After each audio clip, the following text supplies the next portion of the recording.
शरीफ पर सस्पेंस यानी कि सस्पेंस बरकरार है, क्योंकि आज ही खबर आने वाली थी कि क्या रुख है, आएंगे नवाज शरीफ भारत या नहीं। लेकिन एक और दिन गुजर गया, नवाज शरीफ के भारत आने के सस्पेंस से पर्दा नहीं उठा।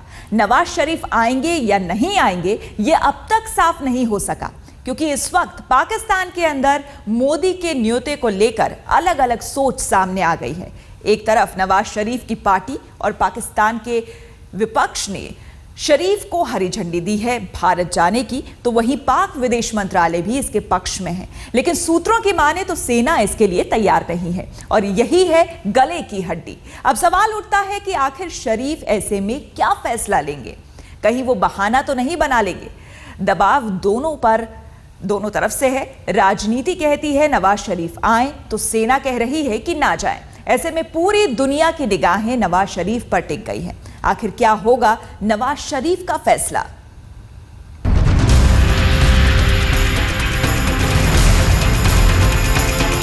वक्त रेत की तरह सरकता जा रहा है और अब तक नवाज शरीफ के आने या ना आने का असमंजस बना हुआ है। नवाज उसी 15 साल पुरानी मुसीबत से जूझ रहे हैं जिसमें 15 साल पहले सेना ने नवाज सरकार का तख्ता पलट कर दिया था, वो भी इसलिए कि वो भारत से हाथ मिला रहे थे। इस बार भी नवाज को मोदी के न्योते की खबर आते ही पाकिस्तानी सेना और आतंकवादियों ने अपना रंग दिखाना शुरू कर दिया है। पिछले 5 दिनों में पाकिस्तानी सेना ने 2 नापाक हरकतें की हैं। 18 मई को पाकिस्तानी सेना ने अपनी फायरिंग में एक भारतीय जवान को शहीद कर दिया था, जबकि आज खबर आई है कि उरी सेक्टर के हाथलांगा इलाके में पाकिस्तानी सेना ने भारत सरकार के सड़क निर्माण का काम रोक दिया। पाकिस्तानी सेना ने लाउड स्पीकर पर काम रोकने को कहा। और अब अफगानिस्तान में भारतीय दूतावास पर हुए हमले के पीछे भी पाकिस्तान के हाथ होने का अंदेशा जताया जा रहा है। भारत ने पाकिस्तान के प्रधानमंत्री को न्योता दिया हुआ है भारत आने का, तो आईएसआई का एक बहुत बड़ा उद्देश्य हो सकता है कि पाकिस्तानी प्रधानमंत्री को भारत आने से रोका जाए। और इससे बेहतर कोई और तरीका नहीं हो सकता कि भारत और पाकिस्तान के जो संबंध है वो और तनावपूर्ण हो जाए। ये बड़ी दुर्भाग्यपूर्ण घटना है जो आज हुई है हेरात में, क्योंकि एक तरफ से तो मोदी जी चाहते हैं कि एक नया शांति का चैप्टर शुरू किया जाए या शुरुआत की जाए। उसमें कुछ हो या ना हो वो अलग बात है, क्योंकि उसमें पाकिस्तान की तरफ से भी जो रिएक्शंस आएंगे उसके ऊपर डिपेंड करता है। पर इससे साफ जाहिर है कि आईएसआई ने सोचा है कि उनकी जो मर्जी होगी वो चलेगी। नवाज शरीफ भले यहाँ आए या ना आए, पर आईएसआई का जो मुद्दा है, आईएसआई का जो रुख है, वो प्रिवेल करेगा। नवाज शरीफ और पाकिस्तानी सेना प्रमुख राहिल शरीफ के बीच रिश्ते असहज हैं, लेकिन अभी तक हालात अपने सबसे बुरे दौर में नहीं है। इनके बीच 2 मुद्दों पर विवाद है। एक नवाज शरीफ की तालिबान के साथ डील, जिसे जनरल शरीफ ने रोकने की कोशिश की, और दूसरा जियो टीवी का मामला, जो दोनों के बीच खाई बन चुका है। ये बात इसलिए भी अहम है क्योंकि भारतीय चुनाव के दौरान राहिल शरीफ ने कश्मीर को अंतर्राष्ट्रीय मुद्दा बनाने की कोशिश की थी और बयान दिया था कि ये पाकिस्तान के गले की नस है। वहीं पाकिस्तान में नवाज शरीफ के करीबी सूत्र बताते हैं कि नवाज पर अब भी सेना की सोच हावी हो रही है। नवाज शरीफ मोदी के शपथ ग्रहण पर आने से इनकार कर सकते हैं, क्योंकि वो जानते हैं कि अगर उन्होंने न्योता कबूल किया तो पाकिस्तानी जनरल इसे सहजता से नहीं लेंगे। आज तक ब्यूरो। वैसे सवाल यह भी है कि क्या प्रधानमंत्री बनने से पहले ही नरेंद्र मोदी ने पाकिस्तान को चारों खाने चित्त कर दिया है? मोदी के एक कदम ने पाकिस्तान को अपने आप में ही फंसा दिया है। दुनिया नवाज के जवाब का इंतजार कर रही है, लेकिन नवाज कोई जवाब भी नहीं दे पा रहे।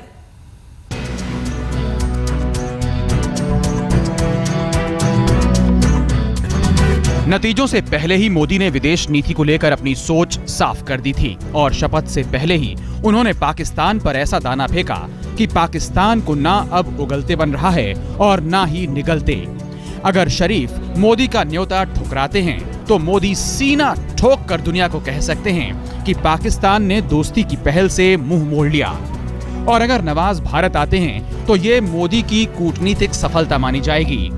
तो वहीं नवाज को अपने देश में ही सेना के गुस्से को झेलना होगा, ऐसा ही गुस्सा उन्होंने 15 साल पहले परवेज मुशर्रफ के हाथों झेला था। वैसे मुद्दा ये भी है कि खुद उनकी पार्टी के नेता और मौजूदा गृह मंत्री ने भी मोदी के खिलाफ जहर उगला है। अगर मोदी चुने गए तो क्षेत्र की शांति को खराब कर देंगे। अब अगर नवाज मोदी का न्योता स्वीकारते हैं तो जाहिर है उन्हें अपनी सरकार में भी मुसीबतें झेलनी पड़ सकती हैं। शायद इसीलिए पाकिस्तान के विदेश मंत्रालय की प्रवक्ता ने पहले ही ये इशारा दे दिया कि नवाज अपने बदले किसी और को भी भेज सकते हैं। It's a normal practice that if a head of government has some preoccupation, he can or she can nominate somebody else to represent.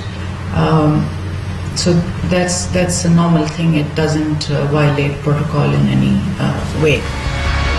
यानी शरीफ ने न्योते से बचने का एक रास्ता तैयार रखा है। वैसे नवाज ये दलील भी दे सकते हैं कि उन्होंने अपने शपथ ग्रहण पर भी भारत के उस वक्त के प्रधानमंत्री मनमोहन सिंह को न्योता भेजा था, पर मनमोहन नहीं आए थे। लेकिन और आपको बता दें कि इस वक्त पाकिस्तान में क्या हलचल चल रही है नवाज शरीफ के भारत आने को लेकर। पाकिस्तान के अखबार डॉन ने खबर दी है कि पाकिस्तान के विदेश मंत्रालय ने नवाज शरीफ को अपनी राय जाहिर कर दी है और फैसला पक्ष में आने की उम्मीद है। अखबार ने ये खबर पाकिस्तान के वरिष्ठ राजनयिक के हवाले से छापी है। वहीं नेशनल असेंबली में विपक्ष के नेता ने भी शरीफ से न्योता कबूल करने को कहा है। खुर्शीद अहमद ने कहा है कि दोनों देशों के हितों को देखते हुए नवाज शरीफ को न्योता कबूल कर लेना चाहिए, क्योंकि भारत पाकिस्तान के बेहतर रिश्ते दोनों देशों के गरीब लोगों के लिए फायदेमंद साबित होगा।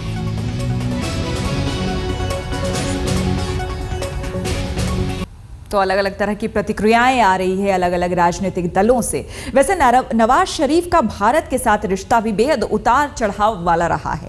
कभी भारत के दोस्त रहे हैं, कभी दुश्मन। उनके भारत के साथ रिश्ते पर साफ साफ राय बनाना मुश्किल है।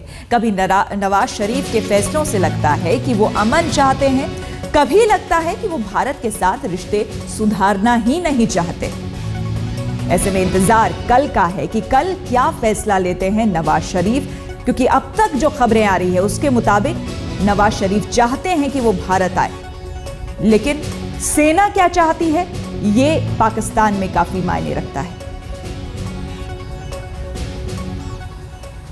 एक तरफ नवाज शरीफ के आने पर अंतिम फैसला हो रहा है, तो वहीं पड़ोसी अफगानिस्तान के हेरात शहर में भारतीय वाणिज्य दूतावास पर आज हमला हो गया। सुबह 4 से 5 आतंकियों ने हमला बोल दिया। हमले से सभी कर्मचारी सुरक्षित हैं। हालांकि हमला ऐसे वक्त पर किया गया जब हामिद करजई मोदी के बुलावे पर भारत आने वाले हैं। इस हमले के पीछे भी उन लोगों का हाथ माना जा रहा है जो नहीं चाहते कि नवाज शरीफ भारत न्योते पर आए। गोलियों की धाएं धाएं, सेना के मुस्तैद जवान और हवा में उड़ता धुआं। ये तस्वीरें अफगानिस्तान के हेरात की हैं। निशाने पर भारतीय दूतावास था। रात करीब 3:30 बजे भारतीय वाणिज्य दूतावास पर रॉकेट, हैंड ग्रेनेड और ऑटोमेटिक राइफल से लैस 4 से 5 आतंकियों ने हमला बोल दिया। दूतावास पर तैनात आईटीबीपी के जवानों ने मुकाबला शुरू किया और एक आतंकी को शुरुआती मुठभेड़ में ही मार गिराया।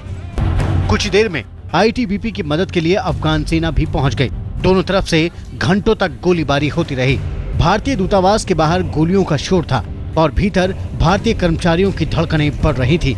लेकिन अब तक भारतीय दूतावास के तमाम कर्मचारी पूरी तरह महफूज हैं। खुद मनोनीत प्रधानमंत्री नरेंद्र मोदी ने भी फोन करके कर्मचारियों का हाल पूछा और सुरक्षा का भरोसा दिलाया। अफगानिस्तान में भारतीय वाणिज्य दूतावास पर हमले को भारतीय हितों पर हमला माना जा रहा है। भारतीय राजनीति में इस हमले की काफी निंदा की गई।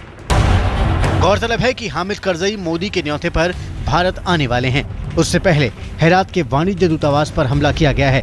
इंटेलिजेंस ने भारत को अफगानिस्तान में पहले ही हमले की खुफिया जानकारी दी थी। विशेषज्ञों का कहना है कि हो सकता है कि आईएसआई ने मनोनीत प्रधानमंत्री के इरादे भांपने के लिए इस तरह के हमले को अंजाम दिया हो। आज तक ब्यूरो। नवाज शरीफ के न्योते के बीच अफगानिस्तान में आज भारतीय दूतावास पर हमला कर दिया गया और इस हमले में भी पाकिस्तान का हाथ देखा जा रहा है। इसी मसले पर हमारे संवाददाता गौरव सावंत ने बात की अफगानिस्तान के राजदूत एसएम अब्दाली से। अब्दाली ने पाकिस्तान को लेकर हैरान करने वाली बातें कही। अफगानिस्तान के हेरात में भारतीय काउंसलेट पर हमले के बाद इस समय हमारे साथ भारत में अफगानिस्तान के राजदूत एम्बेसडर SM अब्दाली हैं। एम्बेसडर अब्दाली, स्वागत है आपका आज तक पर। इस हमले के पीछे कौन है वो दहशतगर्द, कौन है वो आतंकवादी, क्या ये पता चल पाया है एम्बेसडर? इसमें कोई शक नहीं है कि ये एक टेररिस्ट हमला है, और टेररिज्म और टेररिस्ट का जगह मालूम है कि न इंडिया में है न अफगानिस्तान में है। ये अफगानिस्तान इंडिया के बॉर्डर के उस तरफ है। हम लोग कोशिश करेंगे कि ये आज से जो आज हो चुका है, ये कैसे और कहाँ से इंस्ट्रक्शन आई थी, इस तरह हमले बहुत और भी हो चुके हैं इंडियन नेशनल पे और अफगान लोगों पे। लेकिन हम लोगों की जो रिजॉल्व है बहुत मजबूत है, और हम लोगों की ये रिजॉल्व और भी मजबूत हो जाएगा। जो ये दुश्मन कोशिश करता है कि हम लोगों की ये जो बहुत नज़दीक राबिता है उसको अफेक्ट करे, लेकिन मैं कॉन्फिडेंस से बोल सकता हूँ कि ये रिजॉल्व बिल्कुल मुमकिन नहीं है कि ज़ईफ हो जाए।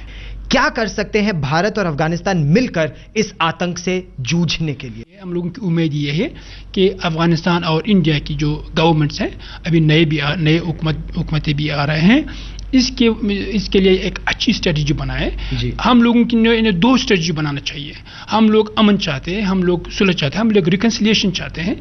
जो भी ये काम करते हैं हम लोग माजी को परामर्श करेंगे, लेकिन आइंदा को परामर्श नहीं कर सकते।